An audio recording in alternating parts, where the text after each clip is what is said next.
Lontar. Tumbuhan yang satu ini mungkin sudah tidak asing di telinga masyarakat NTT. Lontar sudah menjadi bagian yang tidak terpisahkan dari kehidupan dan adat istiadat masyarakat NTT. Lontar juga sering dijadikan simbol atau ikon beberapa instansi bahkan perusahaan yang ada di NTT. Tanaman dengan nama latin Borassus fliberin ini mampu tumbuh subur dan bertahan hidup di daerah yang beriklim panas serta tanah yang tandus. Lahan seperti ini banyak kita jumpai hampir di seluruh wilayah NTT, khususnya Rote dan Sabu.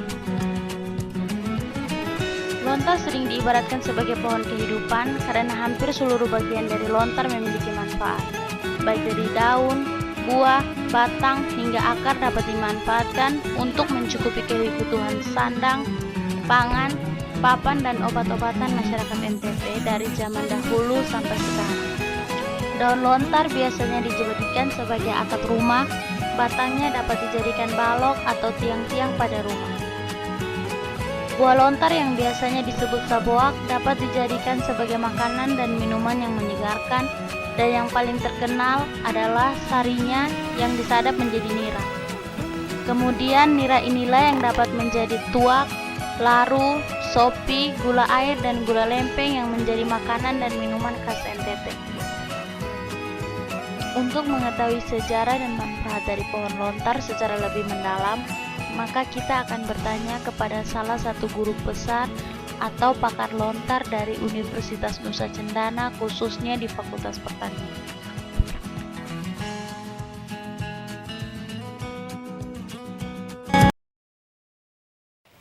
Menurut Bapak, sejarah keberadaan pohon lontar NTT bagaimana?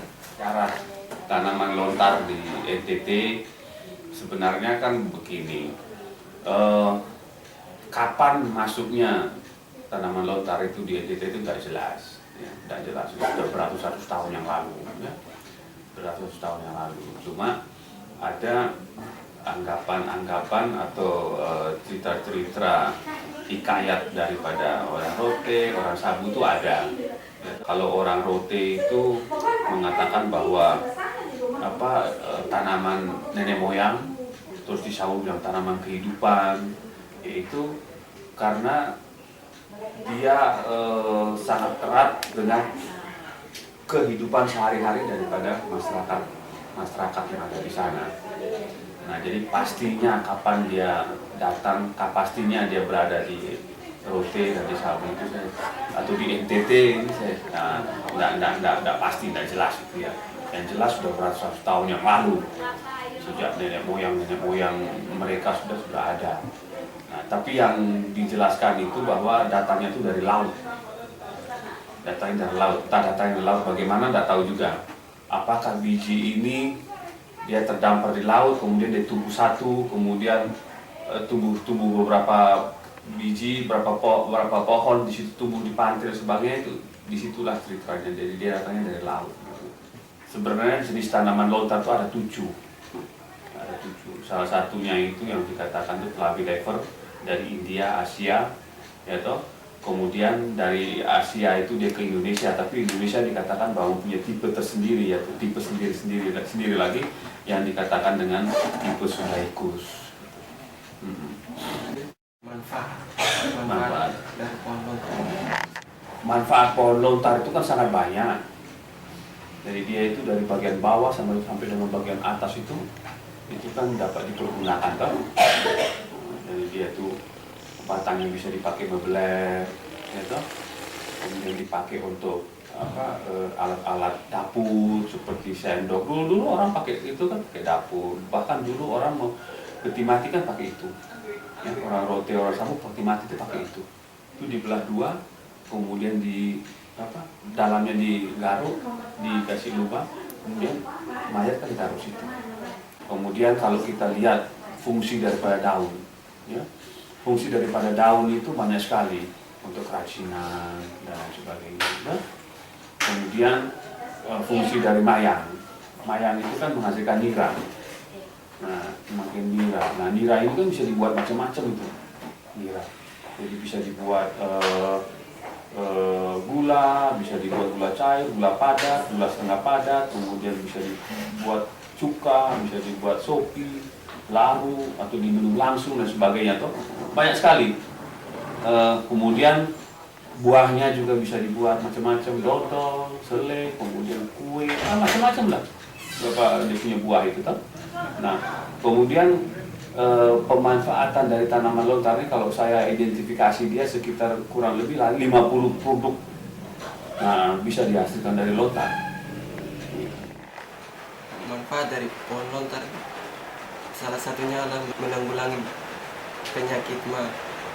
Yang ingin saya tanyakan, saat apa saja yang terkandung dalam pohon lontar sehingga bisa menanggulangi penyakit mah tersebut? Memang itu perlu teliti khusus ya. Kandungan apa dalam lontar sehingga bisa menyebabkan penanggulangan penyakit mah dan sebagainya, itu memang harus diteliti ulang. Tapi yang jelas memang lontar ini kan kalau kita konsumsi secara baik ya, secara terus menerus dan sebagainya, itu menghindari kita terkena penyakit mah. Mungkin juga ini disebabkan oleh karena ini kan mengandung seperti buah lontar itu yang pulpnya itu kan mengandung karbohidrat tinggi gitu ya, atau mungkin gula itu juga kan menyebabkan kita ini kan tidak rasa lapar dan sebagainya. Nah, apa yang menyebabkan penyakit mah ini bisa ditanggulangi dan sebagainya, saya belum begitu pasti tahu saat apa yang harus, itu memang harus diteliti khusus lagi itu sebenarnya, diteliti khusus untuk produk dari pohon lontar ini ke depan bagaimana? Ya, saya sarankan dijaga dengan baik-baik tanaman lontar.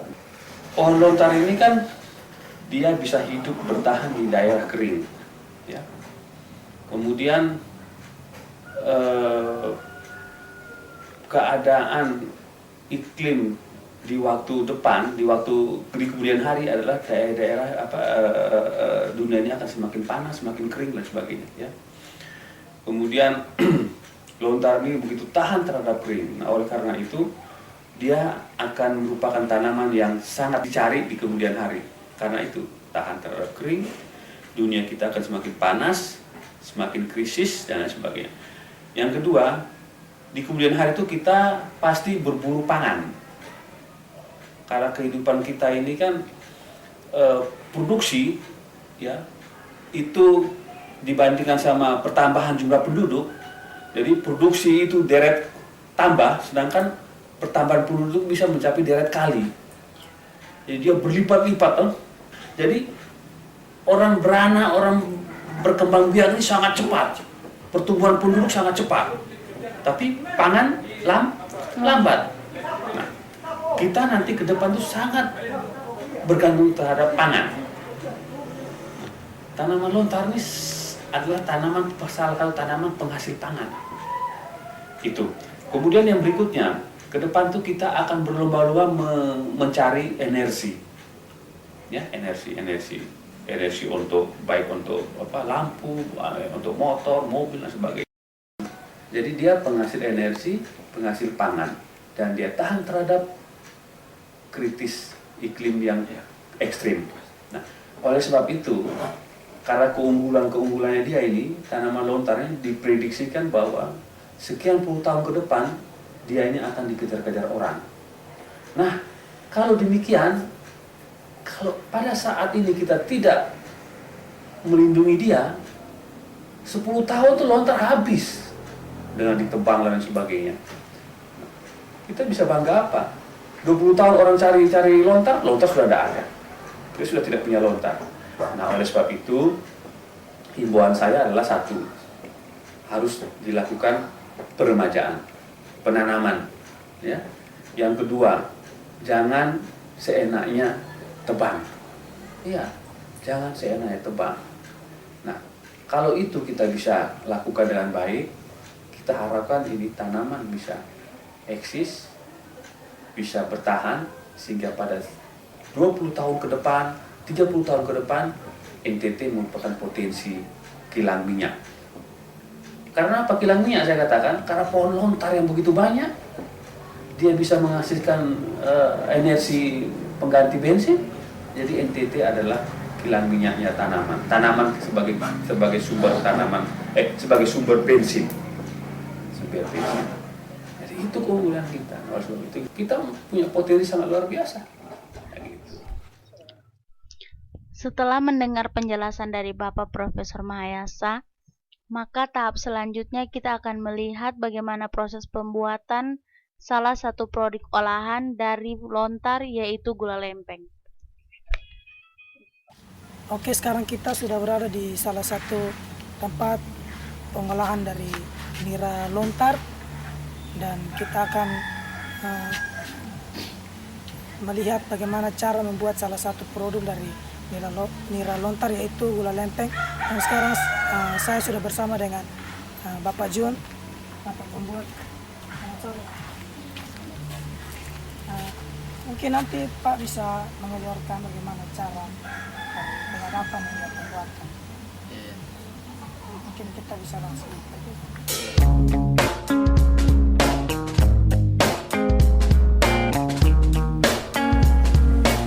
Sebelum pergi melakukan proses penyadapan, yang pertama dilakukan adalah mempersiapkan peralatan.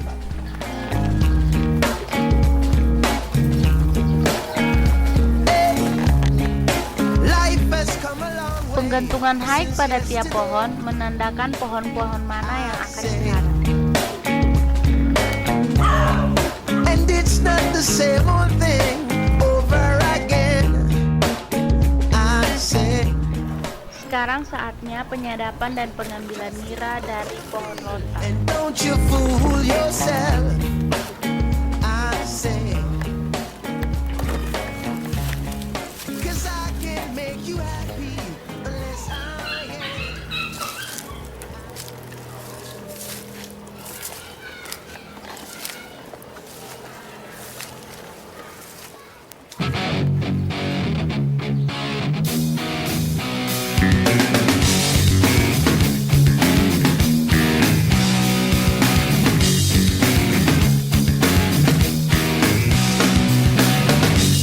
I heard you crying loud all the way across town. You've been searching for that someone that is beyond all the crowd. As you sit around feeling sorry for yourself. Well, don't get lonely. Ini adalah air nira yang kemarin sore sudah disadap. Kemudian akan dilanjutkan dengan pemotongan kembali sari atau tuang gig agar menghasilkan nira pada saat pengambilan di sore hari. Dan kegiatan penyadapan ini terus dilakukan pada pagi dan sore hari.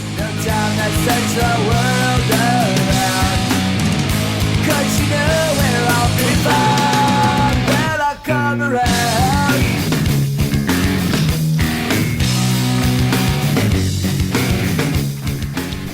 Kemudian nira-nira yang sudah disadap akan dikumpulkan pada tempat yang sudah disediakan. So don't knock down my door. I'm a loser and the user, so it's only no accuser to try and flag me down because I know you're right. So go do what you like. Make sure you do it right. You may find out that yourself that means nothing ruins everything. You can't go forcing something if it's just not right. No time to search the world around, 'cause you know where I'll be found when I come around.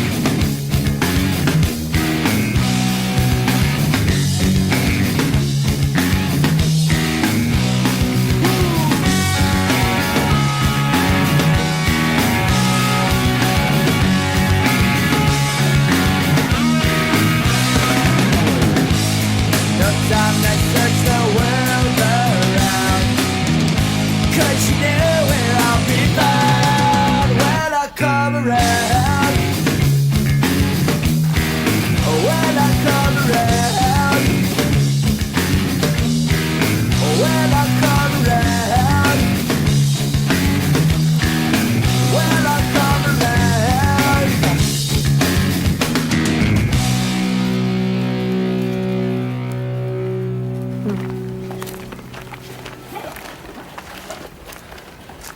Sebentar lagi kita menuju ke pohon yang satu lagi untuk memeras nira yang sudah tadi pagi sudah dipasang. I don't practice Santeria. I ain't got no crystal ball. I had $1 million, but I'd spend it all if I could find that Hannah in that Sancho that she's bound. Well, I'd pop a cap in Sancho and I'd slap her down. But I really wanna know, baby. But I really wanna say I can't define. Well, it's love that I lead. Setelah semua nira terkumpul, maka akan dilanjutkan dengan proses pemasakan. Karena jika nira dibiarkan terlalu lama akan berpengaruh terhadap cita rasa gula lempeng dan tentunya terhadap harga. Feel the break, feel the break, feel the break, and I gotta live it up. Oh yeah, well I swear that I really wanna know, baby. Well, I really wanna say that I can't define. Love, make it go. My soul will have to.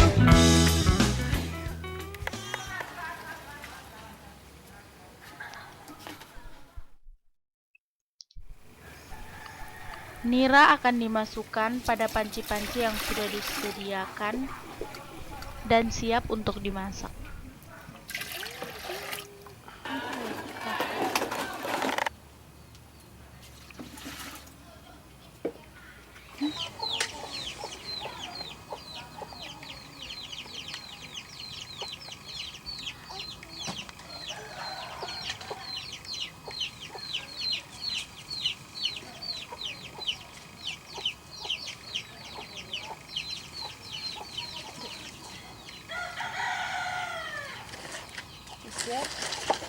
Ini adalah nira yang tadi. Ini disebut oleh masyarakat roti tuak. Ini masih mentah, ini manis sekali.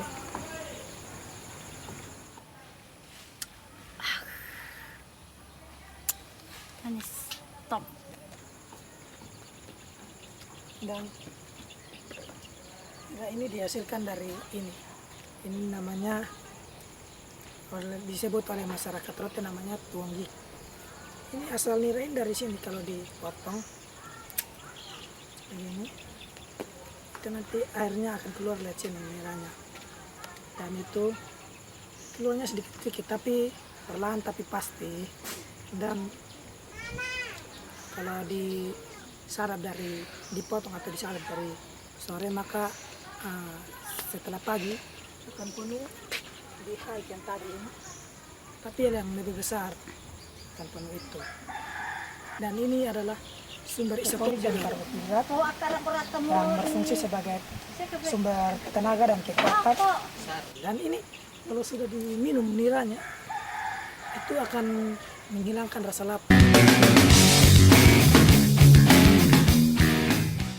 Ini adalah merupakan mal percetakan yang akan dibentuk untuk memasukkan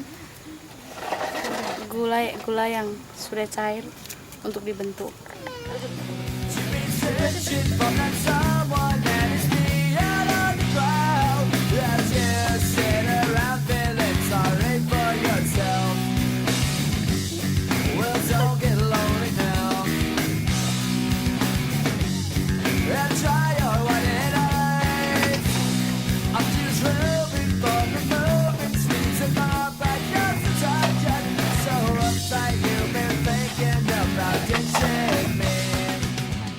Berhubung masaknya masih lama dan waktu yang sudah cukup larut malam, dan proses masaknya kita lanjutkan besok siang saja. Oke.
Kembali ke proses pemasakan sampai nira mendidih dan mengental.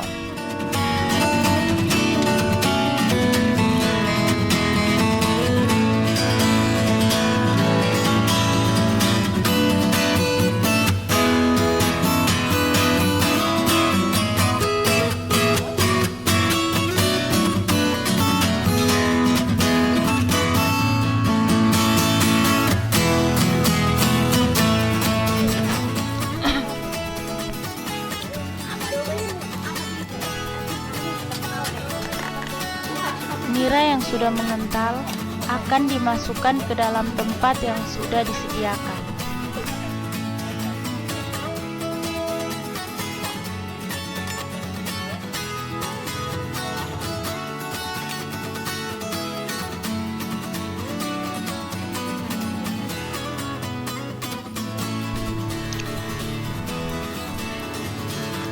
Kemudian nira akan diaduk hingga berwarna coklat kehitaman dan menandakan gula sudah tercampur secara merata sehingga siap untuk dicetak.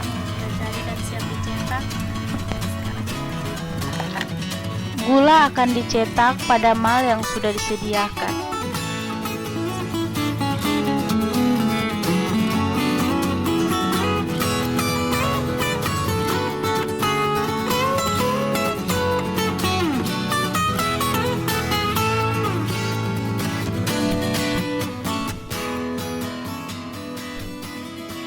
Ini adalah gula lempeng yang sudah jadi dan siap untuk dipasarkan. Selain menjadi kebutuhan sandang, pangan, papan, dan obat-obatan, ternyata salah satu bagian dari lontar, yaitu daun, dapat dijadikan sebagai alat musik yang menghasilkan suara yang merdu.